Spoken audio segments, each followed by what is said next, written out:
Moi du coup, je voulais commencer en fait par répondre tout de suite à la question que Maud nous pose, c'est-à-dire que moi par rapport déjà à mon parcours de militant et aussi de notre organisation du coup particulière qui est celle des d'employés précaires, et donc moi c'était poser la question du bénévolat dans la dualité engagement militant bénévole et professionnalisation.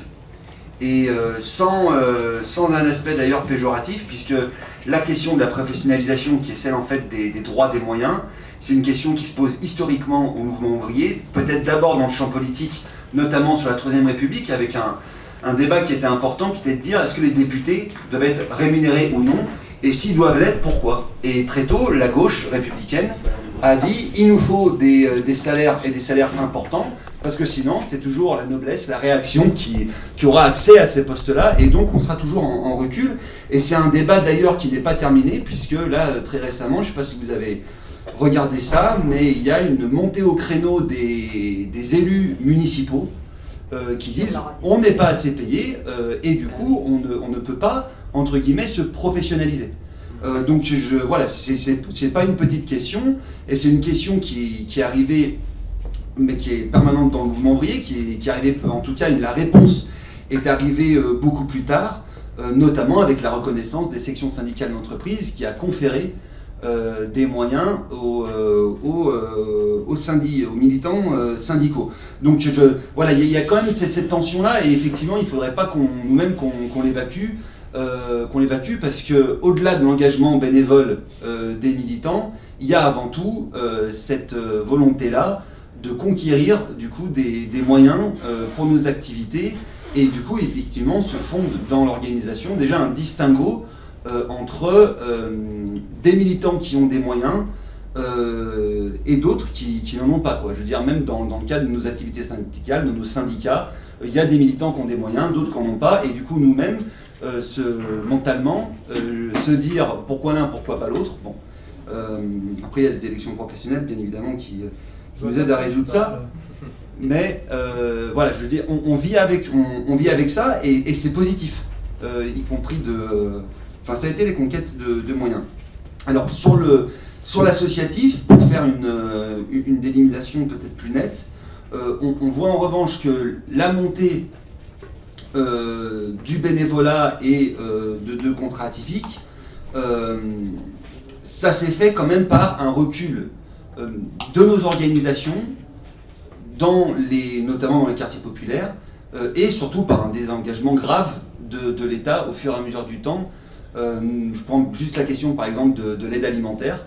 Il y a une question à poser, est-ce que c'est aux Restos du Cœur et aux banques alimentaires d'organiser la solidarité sur cette question-là, ou est-ce que c'est pas aux municipalités, notamment vers ces CCAS, à travers ces CCAS, qui est quand même une de ses missions, de l'organiser. Voilà, ça pose quand même un vrai débat, et après du coup, avec des associations qui grossissent en taille, et effectivement des questions qui se posent comme au Resto du Cœur, comme tu dis à la Croix-Rouge, mais dans d'autres, au Secours catholique, peut-être même au Secours populaire, voilà.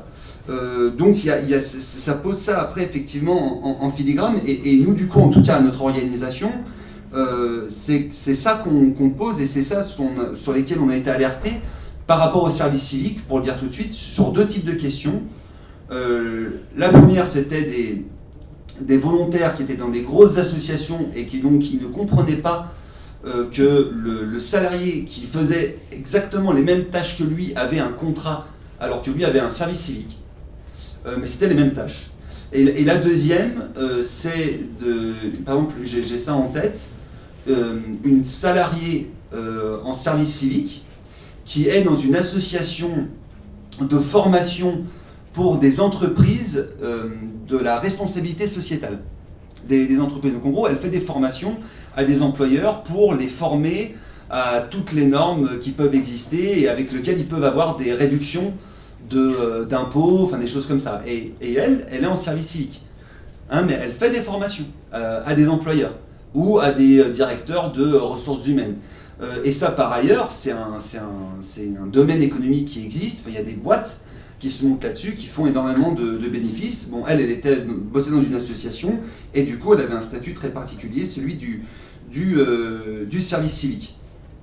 Et donc moi ça m'amène, du coup, si on évacue pour un certain temps la question de l'engagement militant et de celle de gagner des moyens, moi ça m'amène surtout sur un débat, je pense, qui est important, c'est effectivement le bénévolat et travail, avec dans l'histoire, d'abord effectivement cette question-là du travail féminin, du travail domestique, qui a été invisibilisé, et du coup, quand même dès le départ, peut-être dans une volonté du capital de déconnecter ce qui est valeur d'usage, ce qui est valeur marchande, pour marchandiser encore plus le travail. Et ça, on voit qu'aujourd'hui, au fil du temps, effectivement, ça s'étend, et ça s'étend avec une logique qui est là depuis les années 70 et les TUC, qui est la logique en fait des petits boulots. Parce que moi, quand tu parles à la fois du discours de comment est-ce qu'on impose le bénévolat, mais y compris des gens, des travailleuses, des travailleurs qui sont concernés par la réalisation de ces missions-là, tout de suite ça me fait penser à la logique le discours par lequel le patronat de l'intérim aux États-Unis dans les années 50 a imposé l'intérim. Et c'était cette logique-là de petit boulot, de dire qu'il y a des femmes, elles ont besoin un petit peu de travailler, en gros pour s'acheter des cigarettes, et puis il y a ces travailleurs immigrés qui ont besoin un peu de travailler pour s'insérer. Donc voilà, ça me fait penser à ça, et du coup c'est pour dire que c'est même plus global déjà que la simple question du bénévolat. Voilà, les CDD, par exemple dans l'éducation nationale, vous avez une lutte des travailleuses et des travailleurs précaires AED, donc surveillants, pour que leur contrat soit en CDI pendant très longtemps. La seule justification de dire que c'était un CDD et pas un CDI, c'était cette logique de petit boulot. Et donc, c'est une logique de petit boulot. Ce sont des contrats étudiants. Et du coup, ça ne peut pas être des salariés permanents et encore moins des fonctionnaires, alors qu'ils réalisent bien évidemment des missions de service public. Donc cette logique de petit boulot qui peut-être que le bénévolat d'abord structure et impose idéologiquement. Et ensuite, là on voit le développement, en tout cas l'élargissement au bénévolat et je dirais même à la constitution de marchés du travail entre guillemets distincts, pour reprendre l'expression de Simon,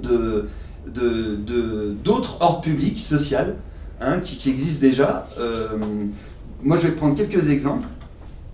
Bien évidemment demain ce sera le bénévolat contre RSA, mais déjà aujourd'hui par exemple, vous avez tout un tas de contrats atypiques qui existent et qui explosent. Donc non seulement effectivement l'apprentissage, je rappelle quand même qu'un apprenti qui a 16 ans est payé 47% du SMIC, et que l'apprentissage aujourd'hui ça va jusqu'à 32 ans, et c'est un pourcentage du SMIC, c'est pas le SMIC.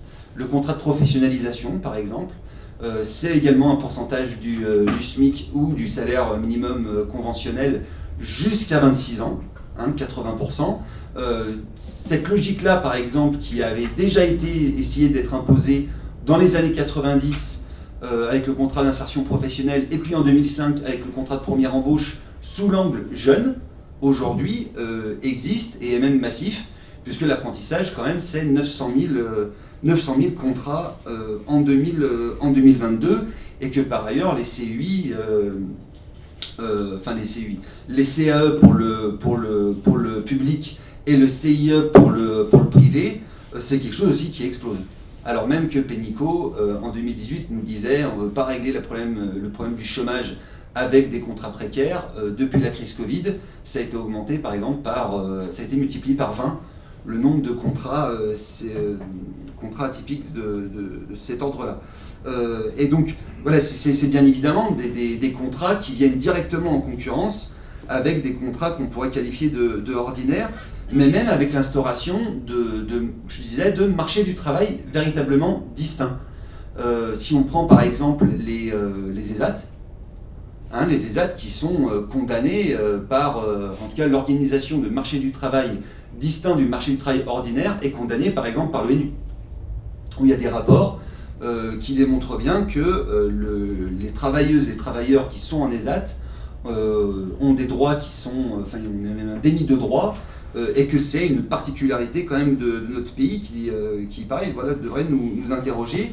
Et encore plus récemment, nous, il y a une expérimentation contre laquelle le comité national pris d'emploi précaire s'est opposé, qui est territoire zéro chômeur de longue durée, avec justement cette analyse-là de dire que, ça me fait penser, enfin en tout cas ça fait largement écho à l'étude que tu as pu mener sur les départements des parcs à New York, puisque territoire zéro chômeur longue durée, du coup c'est l'idée de dire qu'on va combattre le chômage de longue durée en finançant le salaire direct des salariés par le salaire socialisé.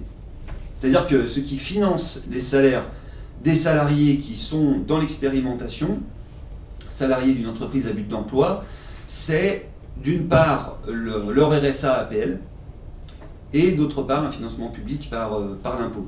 Et la majorité des métiers qui sont concernés par ces expérimentations-là, bien évidemment, c'est des métiers qui relevaient de la fonction publique territoriale pour une très large part, puisque c'est de l'élagage, de l'entretien de l'espace vert de manière plus générale, l'entretien des voiries, et puis aussi après des parties communes, par exemple, dans des régies de quartier, et autres. Et donc, le bénévolat, voilà, ce que je veux dire, c'est que le bénévolat, plus globalement que le simple fait qu'il y ait des bénévoles, ça veut dire des choses sur comment est-ce que aujourd'hui le patronat, le gouvernement pense le travail de manière générale et dégrade le travail et la valeur travail, mais dans sa conception marxiste du terme. Et donc effectivement, on pense qu'il y a à lutter. Nous déjà on mène des luttes. Que si je prends par exemple la question des territoires zéro chômeur longue durée, les comités locaux dans beaucoup de lieux, on a organisé ces travailleurs avec bien évidemment nos unions locales, nos unions départementales. On a organisé ces travailleurs. On a participé par exemple aux élections professionnelles. J'ai 2 exemples là qui me viennent en tête. À Villeurbanne, à Émergent, où on a monté un syndicat CGT qui s'affronte d'ailleurs avec une violence rare à sa direction de l'EBE. Et puis aussi dans le Calvados, où c'est un autre territoire expérimental, où on a monté un syndicat CGT avec l'UL, où c'est pareil, il y a un vrai rapport de force avec la direction, parce qu'il y a un déni de reconnaissance du travail. Enfin, par exemple, il n'y a pas de fiche de poste. Donc c'est notre camarade qui est déléguée syndicale, par exemple, à Émergent, elle est couturière, donc elle s'est engagée dans l'expérimentation pour être couturière, et parce qu'elle n'a pas de fiche de poste, la direction lui impose, par exemple, de nettoyer les WC de l'association. Voilà, donc il y a des délimitations comme ça du travail, en tout cas des luttes à mener sur des choses qui dans le monde ordinaire n'existent pas. Il y a peut-être d'autres questions qui se posent. Pour nous, c'est l'aspect contrôle social qui vient par là, comme tu disais, les formes contraintes du travail. Alors, on a mené, enfin en tout cas, on a eu des camarades qui ont mené des batailles essentiellement juridiques dans le Rhin, puisque effectivement après la décision du tribunal administratif qui contrecarrait la volonté de la direction du conseil départemental d'imposer le bénévolat, ensuite il y a eu un recours au conseil d'État, enfin au tribunal administratif, voilà, un recours au conseil d'État, et le conseil d'État a validé le bénévolat, mais il fallait que ce soit strictement volontaire. Et nous, effectivement, il y avait des allocataires du RSA à qui on avait coupé du coup le RSA parce qu'ils ne venaient plus dans l'association, et qui eux, dès le départ, effectivement, avaient dit « mais moi je n'ai jamais été volontaire ». Donc on avait mené des batailles, des recours au tribunal administratif. Maintenant, c'est vrai qu'il n'y a pas eu de lutte collective là-dessus. Il faudra voir effectivement avec le bénévolat contre RSA si ça arrivera.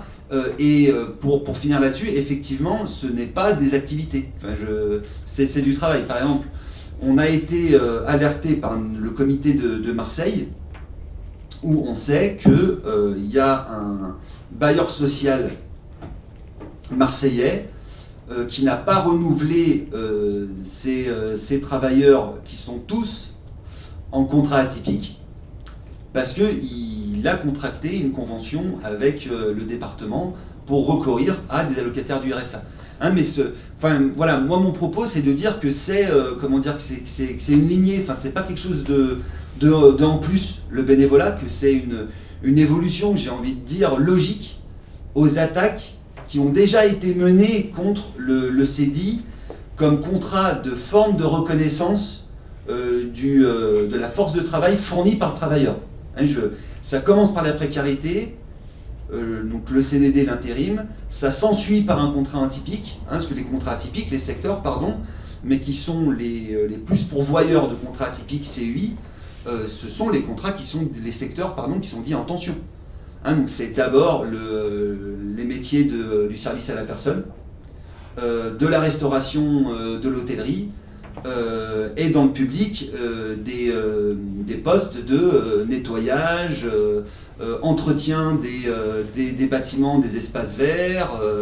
Donc c'est une logique qui conduit effectivement à venir après sur l'attaque RSA contre bénévolat. Et pour nous, du coup, dans ce cadre-là, les JO, c'est à la fois ça, et dans le même temps, c'est aussi un peu différent. Ça ne veut pas dire qu'il faut pas lutter contre. Hein. Nous, on a des camarades qui ont postulé pour être bénévoles au JO, mais c'est vrai qu'on le met à côté. Par exemple, pour nous, territoire zéro chômeur longue durée, c'est très clair. C'est la poursuite, par exemple, des ordonnances Macron. Le bénévolat sous JO, c'est à la fois la poursuite des attaques de Macron, mais c'est aussi on va dire l'équivalent de je suis ramasseur de balles au tournoi de Roland-Garros, j'ai 15 ans et c'est mon club qui m'a placé là, je ne suis pas payé. Voilà, et ça du coup c'est un débat qui est encore peut-être plus large que seulement celui-ci de dire c'est une attaque contre le travail, contre sa rémunération, et peut-être qui interroge. D'abord, c'est pour ça que j'avais commencé par là, ce premier débat de dire on a gagné des droits, on a professionnalisé nos actions, que ce soit dans le milieu politique, dans le milieu syndical, dans le milieu associatif. On était sur une période de conquête sociale, et donc on a, parce que je ne connais pas d'autres mots, donc sans connotation péjorative, on a institutionnalisé notre action, et aujourd'hui, on voit, parce qu'on est sur une période de recul général de notre classe, et on voit qu'on prend une contre-flamme qui est terrible. Et donc ce qui auparavant était un gain, une conquête, on voit aujourd'hui qu'on est sur une période de recul, et que du coup, effectivement, là-dedans, le capital s'engouffre, et s'engouffre à grande vitesse, et du coup multiplie comme ça des sous-contrats comme le service civique. Et c'est vrai que ce mouvement de recul-là, mais parce que c'est logique, intervient au même moment qu'un mouvement de recul dans les services publics, et c'est ce que tu disais, c'est scandaleux qu'à Pôle emploi, par exemple, il y ait des services civiques. Maintenant, est-ce que je pense que c'est scandaleux de la même manière qu'il y ait des services civiques à Pôle emploi et au Secours populaire?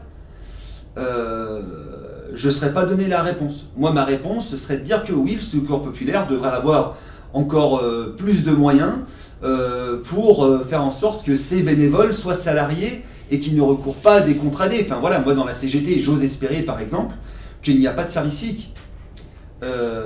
Et s'il y avait des services civiques dans la CGT, mais je pense qu'il n'y en a pas, il faudrait qu'on ait le débat sur les raisons, et je suis quasiment certain que les camarades qui pourraient recourir à des services civiques me diraient mais parce qu'on n'a pas de moyens.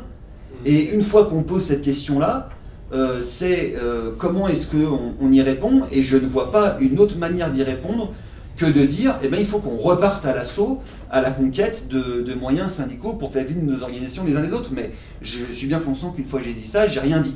Voilà, donc c'est vrai que ce débat, il est compliqué. Moi, pour les JO, et tu as raison Simon, il y a des trucs, parce que ça rentre quand même là-dedans. Les hôtesses, par exemple, nous on était au Forum pour l'emploi à Paris, c'est scandaleux que ce soit des lycéens qui fassent l'accueil, par exemple, du public. parce qu'hôtesse d'accueil, c'est un métier, c'est un vrai métier.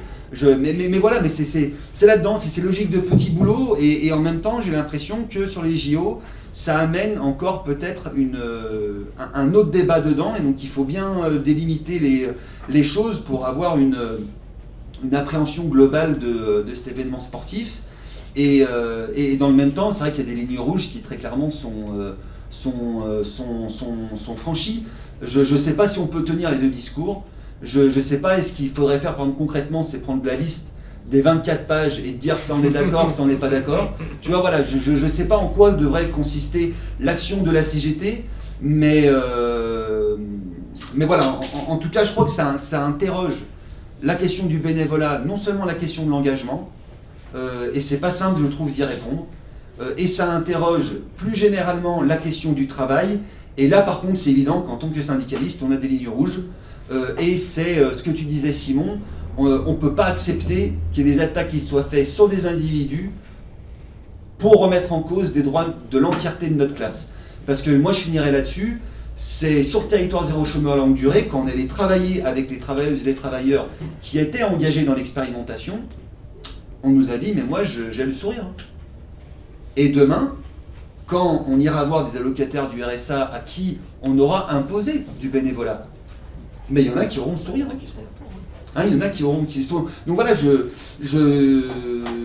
nous, c'est vrai que voilà, c'est comment on a ce discours, comment est-ce qu'on amène cette question-là, et comment on passe de l'échelle individuelle, dans le discours, dans nos campagnes, à l'échelle tout de suite de « mais c'est une attaque contre notre classe sociale ». C'est toi, tu as le sourire, c'est ok, c'est aussi une attaque contre notre classe sociale. Et nous, du coup, sur l'expérimentation Territoire Zéro Chômeur Longue Durée, par exemple, la revendication qu'on a développée en tout cas avec le CNTPEP et avec la Fédération des services publics, c'est de dire c'est financé par de l'impôt en énorme partie quand même et par les cotisations pour une autre partie. Il faut donc que tous les emplois qui ont été générés dans le cadre des expérimentations Territoire Zéro Chômeur Longue Durée soient internalisés dans la fonction publique territoriale. Et là, je trouve que ça fait bien le point avec ce que tu dis sur le bénévolat, ces contrats atypiques, c'est fait pour tuer notamment le statut de fonctionnaire, et à un moment donné où il y a une réforme des concours qui est en cours par le gouvernement, et bien effectivement on peut se dire que dans de nombreuses municipalités, les emplois type Territoire Zéro Chômeur Longue Durée vont se développer parce que les mairies, elles ont de moins en moins de moyens, et que par ailleurs on leur donne les armes légales pour vraiment remettre sévèrement en question ce statut-là qu'on a gagné par de hautes luttes. Merci Pierre. Merci. Du coup, on a une focale large de mots.